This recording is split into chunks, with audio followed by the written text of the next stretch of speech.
Il est dit que cet endroit serait hanté par des esprits qui viendraient au contact des visiteurs. Il n'y a qu'une seule façon de le savoir, c'est d'y passer la nuit. Salut à toi camarade et bienvenue dans cette vidéo où on va passer une nuit dans un hôtel abandonné, soi-disant selon les rumeurs hanté. Donc évidemment il y a souvent des rumeurs dès qu'il y a un lieu abandonné un peu comme ça, atypique. Le but c'est d'aller voir si c'est vrai. Donc on va dormir un soir là-dedans, confirmer les rumeurs ou pas. En tout cas, le lieu n'en reste pas moins fascinant et on va voir ce que ce lieu nous réserve pour cette nuit.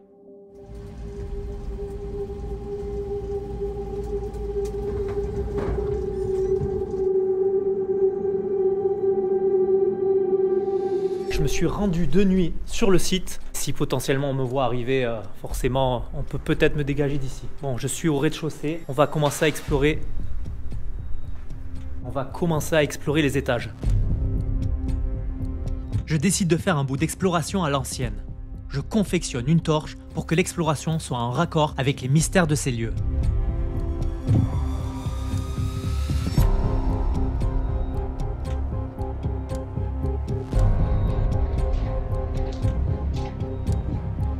En premier lieu, j'explore jusqu'au plus haut.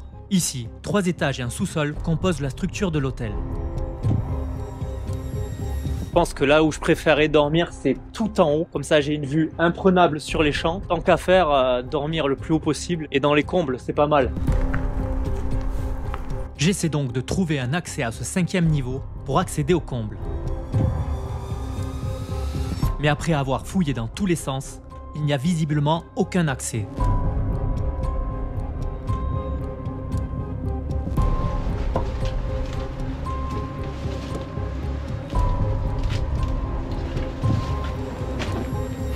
De nuit, ce n'est pas évident de savoir si tout a été fouillé correctement. Et je suis timé par la consommation de ma torche. Je commence à manquer de temps, alors j'improvise ma montée sous les combles.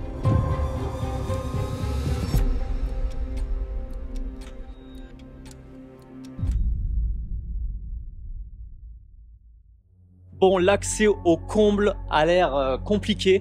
Parce qu'il n'y a pas du tout d'escalier. Je pense qu'à l'époque, il y avait juste une échelle en bois, comme ça, que tu tires une petite trappe ou quoi. Donc ce que je vais faire, c'est que je vais trouver une zone pour monter et on va s'installer là-haut. J'ai même amené le grappin au cas où, donc peut-être que je balance le grappin à un endroit et j'arrive à grimper comme ça en haut. Je pense qu'il n'y a pas besoin, mais comme c'est stylé que j'ai envie d'essayer un petit peu ça, je vais peut-être sortir le grappin juste pour monter à l'étage.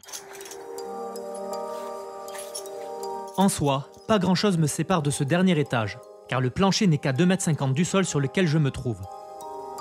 Mais se tenir à l'enduit qui s'écaille et aux planches qui pendent n'est pas une option envisageable. Il me faut donc choper quelque chose de plus costaud. Avec une méthode bien rodée de par mon passé d'instructeur commando, je vérifie avec certitude que mon point d'ancrage est correct.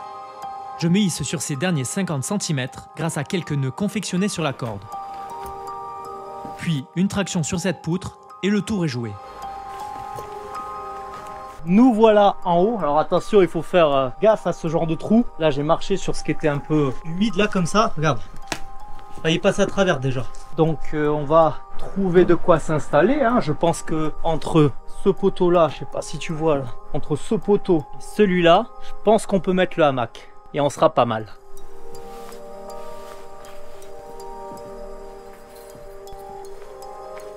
Eh bien voilà, le hamac est posé. Franchement, si on va pas être bien là, qui a déjà dormi aussi bien dans une maison hantée, franchement? Là, je suis nickel. Ça, c'est le hamac qu'on avait pris en expédition en Indonésie. C'est le Amazonas Light. Et ce qu'il a en plus, que j'avais pas testé la dernière fois, c'est ce petit compartiment là, où tu peux foutre un matelas. Parce que bon, quand on est en expé, on prend le moins de trucs possible parce que sinon ça nous encombre et ça fait du poids en plus. Là, je savais que de toute façon, voilà, c'est pour un soir, je m'en foutais. Donc, petit matelas en dessous ici. Et après, bah, duvet à l'intérieur comme ça. Et j'ai testé. Et ça tient parce que franchement, malgré que le toit soit vraiment pourri, le poteau, lui, par contre, voilà, il est bien quoi. Donc là, petite technique pour pas que les sangles se coupent avec les bords saillants. La toiture, c'est un petit peu ouvert ici, si jamais il pleut. Bon, après, c'est pas pile poil dans l'axe. Ben voilà, il est beau gosse quoi. Demain, ça va être exceptionnel parce que je crois qu'on aura vu là, il y a un gros trou, donc ça fait une fenêtre face au champ. Peut-être le lever de soleil sur les champs. Peut-être pas parce qu'on est en Alsace, donc ça sera peut-être brouillard demain matin. Brouillard ou pluie quoi, hein, au choix. Hein. Bon, maintenant, on va se faire à manger parce qu'il est 20 h là. Donc c'est le temps de mettre le hamac, de monter le... Bref, on va manger.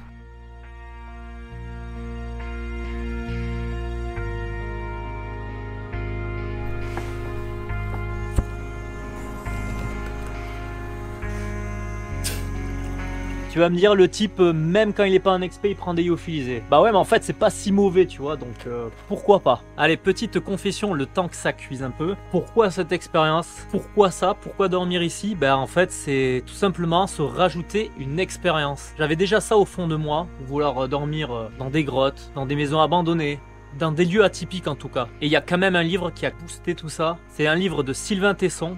Le livre il s'appelle Géographie de l'instant et si tu veux dedans, ceux qui l'ont lu le savent, il raconte comme quoi il dort un peu partout, sur le toit des cathédrales, il bivouaque dans des grottes, en haut d'une colline, d'une montagne, bref, là où il y a quelque chose à chercher, là où il y a la paix à chercher, ça fait du bien au mental, ça fait du bien au corps, ça fait du bien à l'esprit et je pense qu'au fond je suis un peu comme lui, j'aime ce genre d'expérience et à dormir dans des lieux emblématiques, ça viendra par la suite, mais sinon atypiques. Bon voilà, c'était juste pour dire pourquoi ce genre de truc, pourquoi dormir ici. Bah écoute, c'est pour pas faire comme les autres, encore une fois, et aller chercher des trucs un peu hors normes. On te prend après pour un fou des fois quand tu fais ça, mais je pense que ça c'est plus vivre que de rester chez soi et de pas trop mener d'expérience. Et j'en ai d'autres de lieux à faire, oh oui, mais faut trouver les occasions, faut trouver le temps. Le temps c'est ce qui manque le plus, l'argent aussi un petit peu parce que voilà, les projets ça coûte cher, des fois c'est à l'autre bout du monde, mais le temps, si je pouvais acheter quelque chose dans ma vie, ça serait du temps.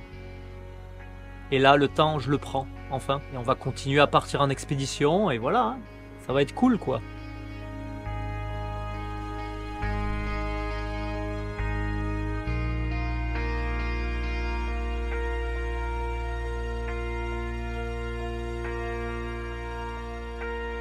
Et tiens, les fantômes d'ailleurs, on n'en a pas encore entendu parler. Hein. Aucun bruit. Alors moi, de ce que j'ai entendu de ce lieu, hein, c'est, on m'a dit, lieu hanté, il y a des portes qui claquent, le vent, enfin tous les trucs, tu vois, comme dans les films. Il y a zéro, il y a rien de tout ça, que dalle. Donc j'ai pas passé encore la nuit, mais bon, c'est très bien ce qui va se passer. Si peut-être la pluie dans la nuit, c'est tout quoi. Bah, c'est encore une bonne leçon de vie, hein, c'est à quel point il faut pas écouter les gens, comme d'habitude. On te raconte toujours n'importe quoi, on te dit toujours que c'est pas possible de faire les choses. Malheureusement, ils ont tort, mais comme ils sont nombreux à penser ça, malheureusement, c'est toi qui as tort.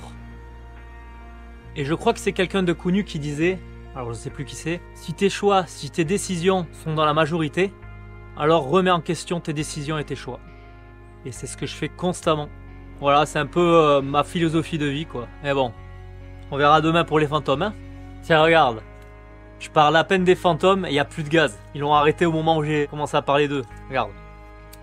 Il n'y a plus rien. Voilà. Donc là, il y en a qui vont dire, ouais, t'as vu, chacun interprète ce qu'il veut de sa façon. C'est juste plus de gaz, quoi. C'est tout, quoi. Regarde si je suis pas bien là à manger mes pâtes avec mes bougies d'incantation là. Voilà, j'ai pris des bougies pour un petit peu faire une petite ambiance, tu vois. Dîner aux chandelles. Dîner aux chandelles avec les fantômes. Après, en vrai, franchement, s'ils existent, moi je serais prêt à leur parler. Hein. Je préférerais leur parler, tu vois. Savoir un petit peu pourquoi ils sont là, pourquoi ils sont restés. Et en même temps, pourquoi ils devraient être méchants. Hein? Chaque fois, on fait un amalgame des choses, quoi. Pourquoi ils devraient être méchants, les fantômes? S'il faut, voilà, hein, ils sont juste là, ils veulent te parler. Il y a zéro problème, quoi.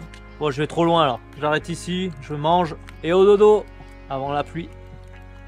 Bon, les amis, désormais couché dans mon hamac, il est temps de dormir. Le hamac, il est parfait. Il y a eu un peu de pluie tout à l'heure, mais je pense que ça va le faire. Il est temps de vous dire bonne soirée. Je vais passer une bonne nuit, pas sous les étoiles malheureusement. Bon, il y a 2-3 petits trous dans le toit, je peux peut-être voir les étoiles. Mais en tout cas, ça va être confortable. À demain pour la suite des aventures et la découverte de ce lieu. C'était le Pirate Aventurier. À la prochaine, camarades.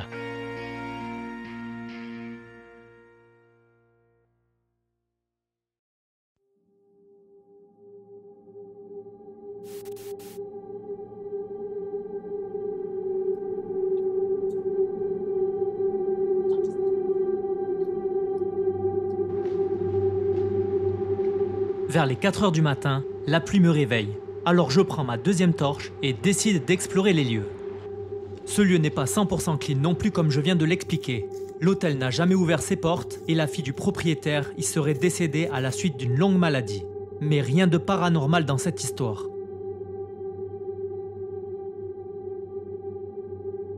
La pluie donne une ambiance un peu sombre à ces lieux. J'en profite pour prendre des prises de vue jusqu'à ce que le ciel s'éclaircisse un peu vers les 6 h du mat.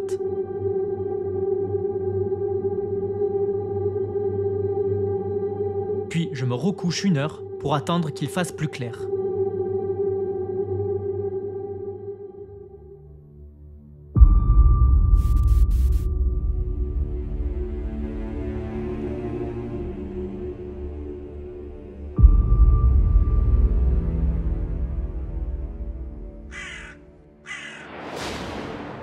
Une nuée sombre couvre le ciel en ce 2e jour. Mais le temps se dégage au fil des heures. Me voilà toujours là, ni dérangé par des esprits, des voix ou des phénomènes surnaturels. Les légendes et les mythes sont forgés par le temps, l'ignorance et la peur. L'homme préfère alimenter d'histoires imaginaires ce à quoi il ne peut apporter de réponse. C'est une dissonance cognitive que l'on peut entretenir toute sa vie ou mener sa propre expérience pour changer le surnaturel en factuel. Libre à chacun de tenter l'aventure pour découvrir la vérité sur ce monde.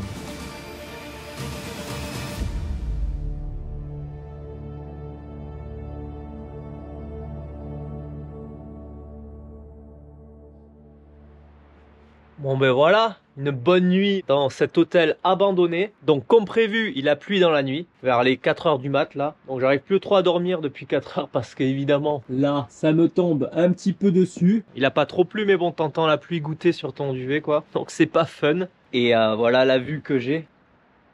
Je te dis pas pour repartir, déjà qu'hier en venant, le chemin là, bien boueux, j'ai quand même patiné. Là il a plu toute la noche. Peut-être je vais galérer à partir, je sais pas. Hein. C'est le grappin. Tu vois, c'est génial parce que je l'ai balancé hier du premier coup. Ça a chopé un truc direct. Dans l'or, je voyais pas trop quoi, mais en fait, c'était une méga poutre direct. Donc ça tient bien, c'est parfait. Il n'y a plus qu'à remballer tout ça et terminer la visite. On va terminer en beauté.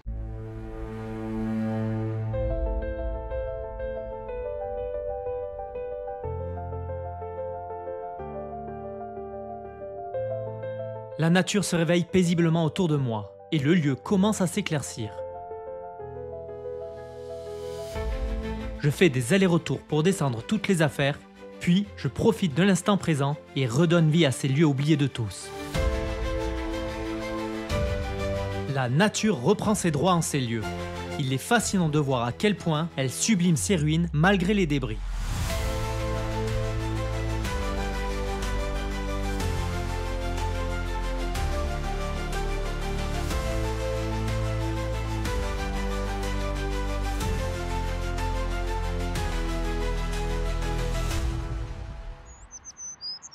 Je pense que j'ai été un peu médisant ce matin sur le soleil. Regarde-moi ça, il commence à arriver face au champ de maïs. C'est magnifique. La nature qui se réveille, ça c'est un des moments que j'apprécie vraiment. Ça c'est le genre de petite cabanette, je sais pas trop comment on appelle ça là, qu'on voyait tout à l'heure en drone. Ça devait être plusieurs chambres ici.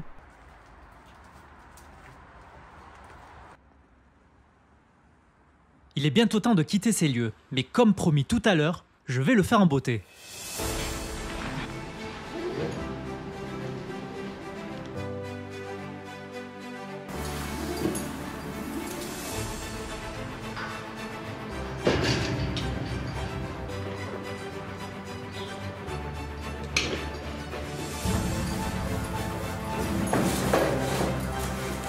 Et puis, il y a cette fenêtre principale donnant sur les champs qui me fait de l'œil.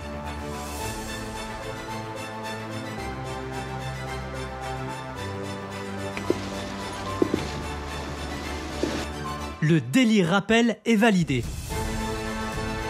Me voilà à présent délivré de cette bâtisse, profitant pleinement du soleil illuminant les champs de maïs, gardiens silencieux des terres alentours. L'expérience fut menée à 200%, et si les esprits m'ont vu, alors je leur ai amené un peu d'action dans leur demeure mystérieuse.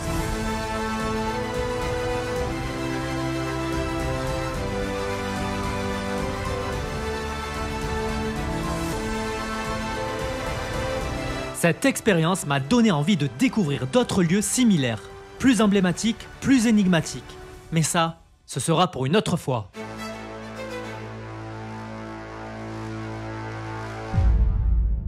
C'est donc la fin de cette vidéo avec cet hôtel abandonné. Donc il n'y avait pas grand chose à voir, je pensais qu'il y aurait plus, mais au moins on s'est bien amusé. Mais avec pas grand chose, t'as vu, on a fait beaucoup quand même. Hein. Bon, la nuit, t'as vu, pas de fantômes, pas de porte-claque, rien du tout. Et franchement, agréable quoi. Malgré qu'il fasse un peu froid, et là-haut il y avait des courants d'air, mais à part ça, c'était nickel. On se rejoint pour d'autres aventures, on repart bientôt en expédition. N'hésite pas à t'abonner pour la suite. C'était le Pirate Aventurier, à la prochaine camarade.